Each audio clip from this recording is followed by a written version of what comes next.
आप सभी का एक बार फिर से इंडिया के सबसे बड़े लर्निंग प्लेटफॉर्म अनअकैडमी पर मैं विपुल त्रिपाठी आप सभी का स्वागत करता हूं। अगर आप सभी UPPSC and UP triple SC के एस्पायरेंट्स हैं तो आपके लिए, आपकी तैयारी के लिए, आपके आने वाले फर्दर एग्जाम्स को क्रैक करने के लिए अनअकैडमी एक बहुत अच्छा माध्यम है।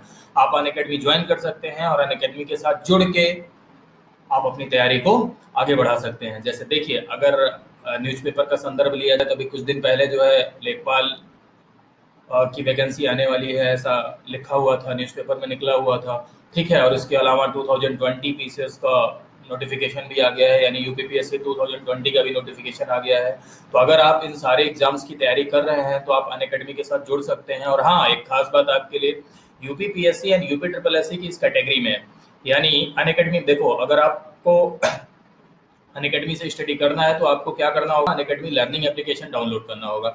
अनअकैडमी लर्निंग एप्लीकेशन जब आप डाउनलोड करेंगे तो उसमें जब आप गोल सिलेक्ट करेंगे तो ढेर सारे UPSC, CSC, bank, SSC, TET, सारे एनडीए, सीडीएस, डिफेंस, सारे के सारे एग्जाम्स की प्रिपरेशन अनअकैडमी के थ्रू कराई जाती है। तो देखिए क्या है कि अगर आप किसी भी वनडे एग्जाम की तैयारी कर रहे हैं, जैसे यूपी पुलिस, यूपीएसआई, लेखपाल, वीडियो और लोक सेवा आयोग, स्टेट पीएससी, उसमें से यूपी पीएससी यानी उत्तर प्रदेश लोक सेवा आयोग की किसी भी एग्जाम की तैयारी कर रहे हैं तो आप ये गोल सिलेक्ट करिए, यानी यूपी पीएससी यानी यूपी ट्रिपल एससी का।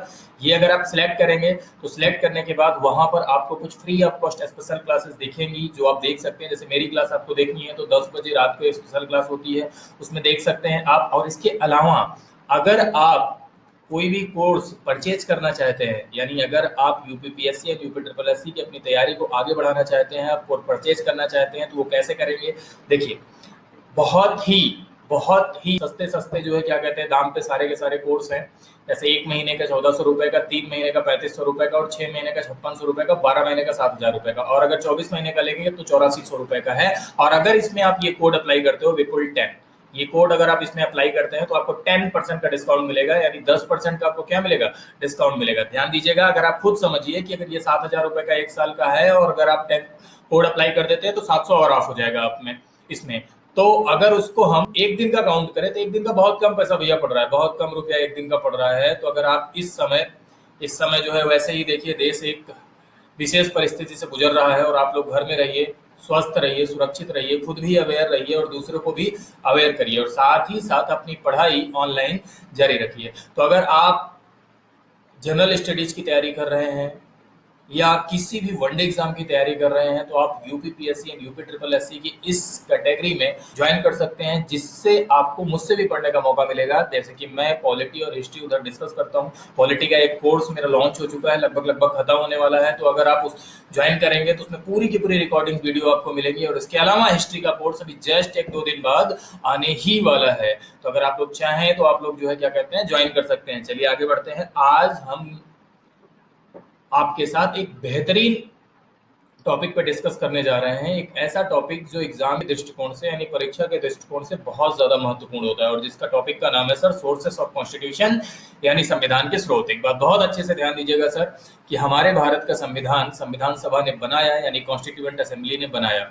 और कॉन्स्टिट्यूएंट असेंबली में उस समय यानी 1946 से लेकर 1949 तक जब हमारे भारत का संविधान बना, तो अगर देखा जाए तो उस समय भारत देश की संविधान सभा में भारत के सभी इंटेलेक्चुअल पर्सन मौजूद थे। गांधी जी को अगर छोड़ दिया जाए, जिन्ना जी को अगर छोड़ दिया जाए, तो सभी जो है इंटेलेक्चुअल, सभी विधि शास्त्री, अच्छे अच्छे जानकार, अच्छे पढ़े लिखे लोग वहां मौजूद थे। और हमारा संविधान सर एक ऐसा संविधान था जो सर्वसम्मति से पास हुआ। सर्वसम्मति से पास होने का मतलब समझ रहे हैं, अभी जिस तरह से कानून बनते हैं कि पता चला बीजेपी पक्ष में है, कांग्रेस विपक्ष में है, ऐसा नहीं था।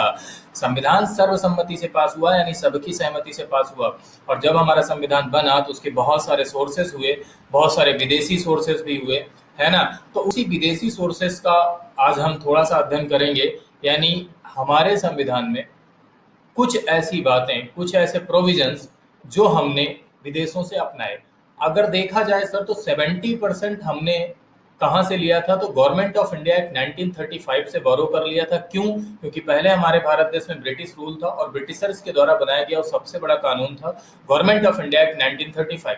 तो संविधान का लगभग 2/3 भाग हमने वहां से बोरो किया, और बाकी अलग अलग देशों से जो है, अलग अलग देशों से जो हमारे लिए अनुकूल था वो हम सोर्सेस के रूप में इस्तेमाल किए, यानी स्रोत के रूप में इस्तेमाल किए। तो आज हमें पढ़ना है संविधान के कुछ विदेशी स्रोत जो आपके एग्जाम के पॉइंट ऑफ व्यू से इंपॉर्टेंट होते हैं, जो आपके आने वाले upcoming one day exams UP triple S या यूपीपीएससी में पूछे जा सकते हैं। तो इसी का हम एक ओवरव्यू लेंगे, ठीक है। चलते हैं, शुरुआत करते हैं हम लोग पढ़ने की। अब देखिए एक बात समझिएगा जरा सा, यूएस कॉन्स्टिट्यूशन, अमेरिका। अब एक बात भैया देखो, हमारे भारत के संविधान पे अगर सबसे ज्यादा प्रभाव कहीं का पड़ा तो 1935 के गवर्नमेंट ऑफ इंडिया एक्ट का पड़ा, अमेरिका के संविधान का पड़ा और इंग्लैंड के संविधान का पड़ा, ठीक है। इन तीनों का सबसे ज्यादा व्यापक प्रभाव भारतीय संविधान में देखने को मिलता है। अब चलिए देखिए क्या लिखा हुआ है। सबसे पहले यूएस से हमने क्या क्या बारो किया है, कुछ जो महत्वपूर्ण बातें हैं उन पर हम लोग आज डिस्कस करेंगे, जो बहुत इंपॉर्टेंट बातें हैं, जो आपके यहाँ एग्जाम के पॉइंट ऑफ व्यू से इंपॉर्टेंट होती है। अब देखिए समझिएगा, फंडामेंटल राइट्स, मौलिक अधिकार। तो सर मौलिक अधिकारों के बारे में आपको मैं बताऊं तो अमेरिका पहला ऐसा देश है, अमेरिका ऐसा पहला देश है जिसने अपने यहाँ मौलिक अधिकारों को शामिल किया, यानी अपने संविधान में मौलिक अधिकारों को शामिल किया। बिल ऑफ राइट्स के नाम से अमेरिका में फंडामेंटल राइट्स हैं। हालांकि जन्म की अगर हम बात करें, मौलिक अधिकारों की अगर हम जन्म की बात करें, तो ऐसा कहा जाता है कि इंग्लैंड में मैग्ना कार्टा नामक जगह पर राजा जॉन सेकंड के द्वारा कुछ अधिकारों की घोषणा की गई थी, और वहां से हम इसके जन्म को जोड़ते हैं। लेकिन भारत में कहां से लिया गया है, तो भैया भारत में यूएस से लिया गया है, और यूएस ऐसा पहला देश था जिसने अपने संविधान में मौलिक अधिकारों को जगह दी। तो आपसे पूछा जाएगा मौलिक अधिकार, तो यूएस आप लोग बताएंगे। इंडिपेंडेंस ऑफ जुडिशरी, ये बहुत महत्वपूर्ण बात है भैया। इंडिपेंडेंस ऑफ जुडिशरी यानी न्यायपालिका की स्वतंत्रता। आपको पता है हमारे भारत देश में न्यायपालिका एक स्वतंत्र निकाय है, यानी न्यायपालिका एक फ्री बॉडी होती है ना तो विधायिका यानी कानून बनाने की संस्था यानी लेजिस्लेटिव, ना तो एग्जीक्यूटिव कार्यपालिका कानून लागू कराने की संस्था, है ना तो वो लेजिस्लेटिव उसमें इंटरफेयर कर सकती है, ना तो एग्जीक्यूटिव इंटरफेयर कर सकती है। यानी कि जुडिशरी एक तरह से फ्री बॉडी हमारे भारत देश में उभर कर सामने आती है, और जुडिशरी के फ्रीडम को माननीय सुप्रीम कोर्ट ने बेसिक स्ट्रक्चर बताया। आपको पता होगा कि हमारे संविधान में संशोधन किया जा सकता है, लेकिन संविधान के मूल ढांचे में नहीं। और फोर्थ जजेज केस में इस बात की व्याख्या करते हुए सुप्रीम कोर्ट ने कहा कि freedom of judiciary is the basic structure of the constitution, यानी न्यायपालिका की स्वतंत्रता संविधान का मूल ढांचा है। क्लियर है? तो चलिए, ये भी कहां से लिया गया है, यूएस कॉन्स्टिट्यूशन से लिया गया है। आगे बढ़ते हैं हम लोग। क्या लिखा हुआ है, जुडिशियल रिव्यू, न्यायिक समीक्षा। ये एक बेहतरीन पॉइंट है सर। न्यायिक समीक्षा हमारे भारत देश में सुप्रीम कोर्ट की एक ऐसी शक्ति है, न्यायिक समीक्षा हमारे भारत देश में उच्चतम न्यायालय की एक ऐसी पावर है जिसकी वजह से भारत का सुप्रीम कोर्ट विश्व के ताकतवर सुप्रीम कोर्ट्स में एक है ना। अमेरिका का सुप्रीम कोर्ट और भारत का सुप्रीम कोर्ट विश्व के सबसे ताकतवर सुप्रीम कोर्ट में माने जाते हैं। जुडिशियल रिव्यू का मतलब कोई भी ऐसा लॉ, कोई भी ऐसा आदेश, कोई भी ऐसी विधि, कोई भी ऐसा कानून बने या बनाया जाए जो कि संविधान का उल्लंघन करे या संविधान के खिलाफ है या नहीं है, इस बात की समीक्षा का अधिकार हमारे भारत देश में हायर जुडिशरी को है। हायर जुडिशरी यानी कि सुप्रीम कोर्ट और हाई कोर्ट। ध्यान दीजिएगा, यानी अगर कुछ भी, कोई भी ऐसे सीधे से शब्दों समझो, अगर कोई भी लॉ या कोई भी कानून जो है, मान लो संसद बनाती है और ये कानून संविधान के खिलाफ है, तो सुप्रीम कोर्ट उसको क्या घोषित कर सकती है, शून्य घोषित कर सकती है। तो यानी यही कॉन्स्टिट्यूशनल है या कॉन्स्टिट्यूशनल नहीं है, संवैधानिक है या संवैधानिक नहीं है, इस बात की समीक्षा करने की ये जो शक्ति है, इसी को हम जुडिशियल रिव्यू के नाम से जानते हैं, यानी न्यायिक समीक्षा के नाम से जानते हैं। क्लियर है? ठीक है। तो न्यायिक समीक्षा कहां से लिया गया है, यूएस कॉन्स्टिट्यूशन से लिया गया है। जैसे अगर न्यायिक समीक्षा का हम उदाहरण लें तो 99वां संविधान संशोधन आप लोगों ने सुना होगा, 99th कॉन्स्टिट्यूशनल अमेंडमेंट एक्ट। तो इसको सुप्रीम कोर्ट ने शून्य डिक्लेयर कर दिया। क्यों? क्योंकि 99वें संविधान संशोधन में क्या हुआ था कि सुप्रीम कोर्ट में जजों की नियुक्ति की एक पुरानी परंपरा कोलेजियम को समाप्त करके एक नया लेके आया गया था, एनजेएसी। और एनजेएसी एक ऐसा पैनल था जिसमें सरकार के लोग कुछ ज्यादा थे, और सरकार ने बोला था कि जो पुरानी प्रक्रिया है उसमें भाई भतीजावाद बहुत ज्यादा है। लेकिन नई प्रक्रिया को सुप्रीम कोर्ट ने क्या कर दिया, शून्य करार दिया। यानी 99वें संविधान संशोधन को सुप्रीम कोर्ट ने अपनी इस पावर का इस्तेमाल करते हुए शून्य किया, और सुप्रीम कोर्ट ने कहा कि ये कॉन्स्टिट्यूशनल नहीं है। क्यों? क्योंकि सुप्रीम कोर्ट ने उसमें बोला कि freedom of judiciary is the basic structure of the constitution, यानी न्यायपालिका की स्वतंत्रता संविधान का मूल ढांचा है और उसके साथ छेड़छाड़ नहीं की जा सकती। यानी जुडिशियल रिव्यू का यही मतलब है सर कि समीक्षा, किस बात की समीक्षा, किसी भी लॉ की समीक्षा कि वो कॉन्स्टिट्यूशनल है या नहीं है, उसी को हम कहते हैं जुडिशियल रिव्यू यानी न्यायिक समीक्षा। इम्पीचमेंट ऑफ द प्रेसिडेंट, आप लोग जानते होंगे कि हमारे भारत देश में राष्ट्रपति को हटाया जा सकता है या नहीं हटाया जा सकता है? तो बिल्कुल सर, राष्ट्रपति को हमारे भारत देश में तब हटाया जा सकता है जब वो संविधान का उल्लंघन करे, और संविधान के उल्लंघन की दशा में यानी वायलेशन ऑफ कॉन्स्टिट्यूशन की दशा में राष्ट्रपति को किस प्रक्रिया के तहत हटाया जाता है, तो उस प्रक्रिया को हम इम्पीचमेंट यानी महाभियोग के नाम से जानते हैं। और ये महाभियोग प्रक्रिया कहां से ली गई है? सुप्रीम कोर्ट से। अब ध्यान दो, महाभियोग प्रक्रिया कहां चलती है? संसद में चलती है, यानी संसद में विशेष बहुमत से प्रस्ताव पारित करके, दोनों हाउस में, लोकसभा राज्यसभा में प्रस्ताव पारित करके पूरी महाभियोग प्रक्रिया को संपन्न करके राष्ट्रपति को हटाया जाता है। और जैसे राष्ट्रपति को हटाया जाता है विशेष बहुमत के द्वारा प्रस्ताव पारित करके, वैसे ही विशेष बहुमत द्वारा प्रस्ताव पारित करके सुप्रीम कोर्ट और हाई कोर्ट के जजेस को भी हटाया जाता है। यानी स्पेशल मेजोरिटी से प्रस्ताव पारित करना होता है सुप्रीम कोर्ट और हाई कोर्ट के जजेस को भी हटाने के लिए। कहां पर? पार्लियामेंट में, यानी संसद में। तो ध्यान दीजिएगा कि ये भी रिमूवल ऑफ सुप्रीम कोर्ट और हाई कोर्ट जजेस, यानी सुप्रीम कोर्ट और हाई कोर्ट के जजों की रिमूवल की जो प्रक्रिया है, ये भी कहां से ली गई है? यूएस कॉन्स्टिट्यूशन से ली गई है। और हाँ, एक बात और ध्यान दीजिएगा, post of vice president is also borrowed from the US constitution, यानी उपराष्ट्रपति का पोस्ट ये भी यूएस कॉन्स्टिट्यूशन से लिया गया है। एक छोटा सा अंतर भारत के उपराष्ट्रपति और अमेरिका के उपराष्ट्रपति में देखने को मिलता है, जो आपके यहाँ एग्जाम में आता है, मैं आपको बता देना चाहता हूँ। जैसे कि हमारे भारत देश में अगर मान लीजिए राष्ट्रपति का पद वैकेंट होता है, यानी राष्ट्रपति का पद खाली होता है, तो उसे कितने महीने के अंदर भरना होता है? 6 महीने के अंदर, अनुच्छेद 62 बताता है। और तब तक राष्ट्रपति की जगह पे काम कौन करता है? उपराष्ट्रपति कार्य करता है, यानी वाइस प्रेसिडेंट कार्य करता है। लेकिन ये कब तक कार्य करेगा? जब तक 6 महीने तक कार्य करेगा। लेकिन अमेरिका में ऐसा नहीं है। अमेरिका में अगर राष्ट्रपति का पद वैकेंट है, ठीक है, या राष्ट्रपति की मृत्यु हो जाती है, तो वाइस प्रेसिडेंट तब तक कार्य करेगा जब तक इसका कार्यकाल कंप्लीट नहीं हो जाता। जैसे मान लीजिए अमेरिका में राष्ट्रपति का कार्यकाल 4 साल है और कोई राष्ट्रपति 2 साल तक ही रह पाया, तो उपराष्ट्रपति उसकी जगह पर अगले 2 साल तक कार्य करेगा। क्लियर है? तो ये यूएस कॉन्स्टिट्यूशन का था कि क्या क्या इंपॉर्टेंट पहलू हैं जो यूएस कॉन्स्टिट्यूशन से दिए गए हैं। चलिए अगली बात हम लोग करते हैं यूएस कॉन्स्टिट्यूशन के बाद। Next, government of India act 1935। यहाँ से तो आपको पता ही है कि गवर्नमेंट ऑफ इंडिया एक्ट 1935 से 70% इंडियन कॉन्स्टिट्यूशन में बोरो किया गया है, यानी 2/3 भाग इंडियन कॉन्स्टिट्यूशन में बोरो किया गया है। अब बात समझिएगा कि फेडरल स्कीम, सबसे पहले क्या लिखा हुआ है? फेडरल स्कीम यानी कि संघीय तंत्र। एक बात ध्यान दीजिए, संघीय तंत्र का मतलब होता है भैया कि हमारे भारत देश में संघात्मक ढांचा है। संघात्मक ढांचा का मतलब हमारे भारत देश में डिवीजन ऑफ पावर है, शक्तियों का बंटवारा किया गया है। किसके किसके बीच? सेंटर और स्टेट के बीच, यानी यूनियन और स्टेट के बीच। यूनियन और स्टेट के मध्य जो शक्तियों का बंटवारा है, यानी जो डिस्ट्रीब्यूशन है, जो डिवीजन ऑफ पावर है, उसी को हम फेडरलिज्म के नाम से जानते हैं, यानी संघीय व्यवस्था के नाम से जानते हैं। लेकिन एक बात ध्यान दीजिएगा, ये संघीय व्यवस्था का कॉन्सेप्ट 1935 के एक्ट से तो आया है, लेकिन भारत देश में जो संघीय व्यवस्था आपको देखने को मिलती है, उस संघीय व्यवस्था में शक्तियों का बंटवारा तो जाहिर सी बात है हुआ है, शक्तियों का बंटवारा तो हुआ है, लेकिन एक बात बहुत अच्छे से समझिएगा कि यूनियन और स्टेट में शक्तियां तो बटी हैं, लेकिन झुकाव किधर ज्यादा है? यूनियन की तरफ। यानी स्ट्रांग कौन है? Centre government. Centre government strong है, तो यानी ये जो सशक्त केंद्र है, यानी स्ट्रांग सेंटर का जो ये कॉन्सेप्ट है, यानी भारत देश में शक्तियां तो बटी है, फेडरेशन तो है, but as well as united structure, यानी इसके साथ साथ एकात्मक की तरफ झुका हुआ है, यानी सेंटर गवर्नमेंट ज्यादा पावरफुल हो रही है। और ये कॉन्सेप्ट कनाडा से आया है, तो इसमें आप लोग कंफ्यूज मत होइएगा। स्ट्रांग सेंटर का कॉन्सेप्ट कनाडा से। ऑफिस ऑफ गवर्नर, गवर्नर का पद, ये तो आप जानते ही होंगे, क्योंकि देखिए जब ब्रिटिश रूल था तभी ये हुआ करता था। ठीक, तो ये भी कहाँ से?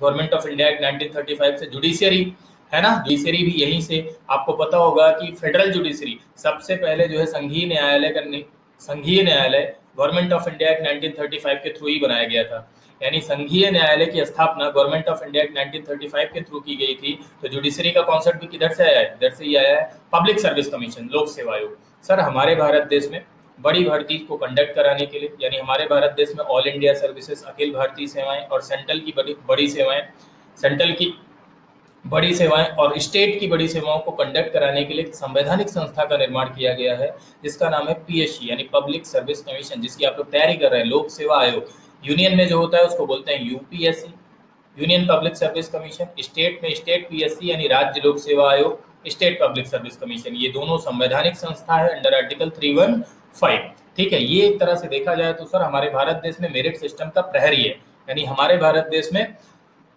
भर्ती प्रक्रिया को कंडक्ट कराने की एक संवैधानिक निकाय है, भर्ती कंडक्ट कराने की एक कॉन्स्टिट्यूशनल बॉडी है। जैसे all India services, IAS, IPS, IFS की वैकेंसी को कौन कंडक्ट कराता है, भर्ती को कौन कंडक्ट कराता है?